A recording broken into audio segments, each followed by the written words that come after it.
Check, testing. I'm like, hey, what are you doing? You just made a terrible interior design mistake because of that color you chose. At least according to Angela from express.co.uk.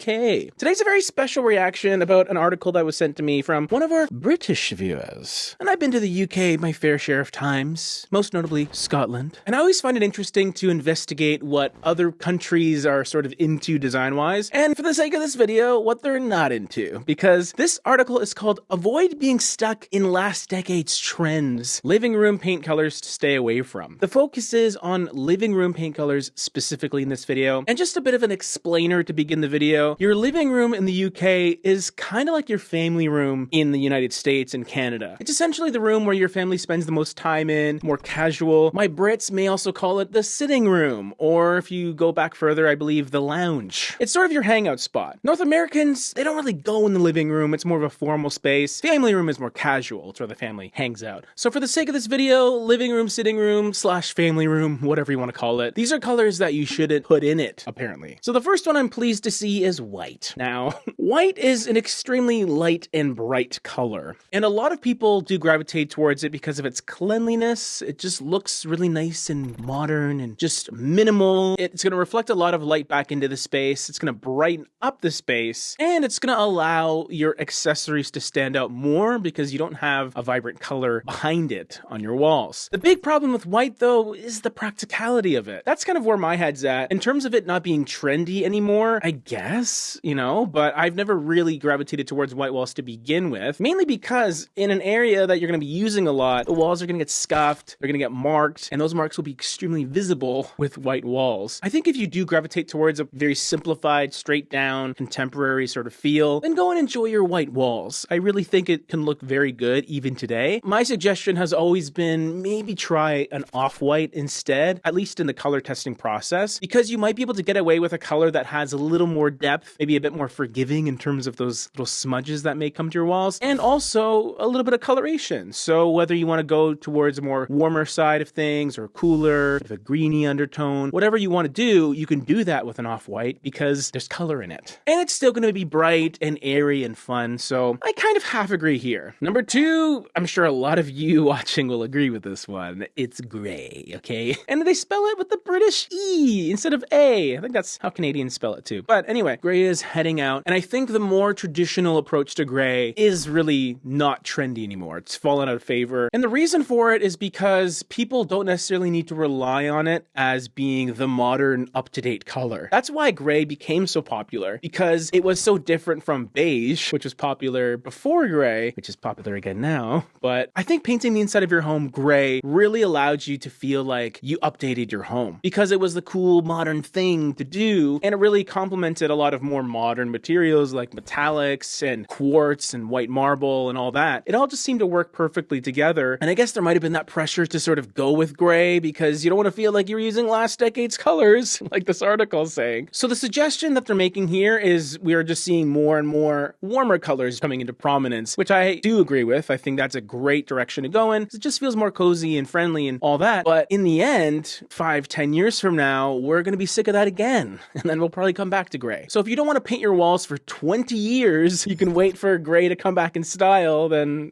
go for it. Just to put a button on this topic, I don't think gray is dead. I just don't rely on it nearly as much as I used to in the past. It's something that can work in a very specific space, like a straight up gray, not really that cool or warm, very much in the middle. You can use it, but I wouldn't recommend it to a majority of the people I think watching for the main color of their home that just goes all over the hallways and stuff. The third color that's going out of style apparently is blue-green. I hate this. So maybe the beef with this color is the blue aspect because everyone is going more warm and going away from cold colors. But blue-green is just so fun to me. Like turquoise, teal, all those colors, they're very transitional, which allows you to transition from warm to cool in different spaces, or just lean into a more sort of coastal or spa-like feel in a space that it makes sense. Now granted, you're probably not going to get a massage in the living room. The living room is a place where usually you relax and just, chill out, which, blue can do that. Blue is a soothing color as well. So I think an argument can be made against this. So even though the living room isn't the first room in the house that I would put a blue-greeny color, you can totally do it. Even if it's in a smaller form, not necessarily the main color on all the walls. The one tricky issue of going with blue-green in a living room is if your living room ends winds up being pretty central to your layout, and then it's connecting multiple parts of your home, then it can be a bit tricky to coordinate the other colors in all the other rooms. That's an argument to go warmer, to go more neutral as your living room color. But yeah, I'm not buying it, okay? I'm not buying this. Number 4, blush. Man, the Brits are just like us.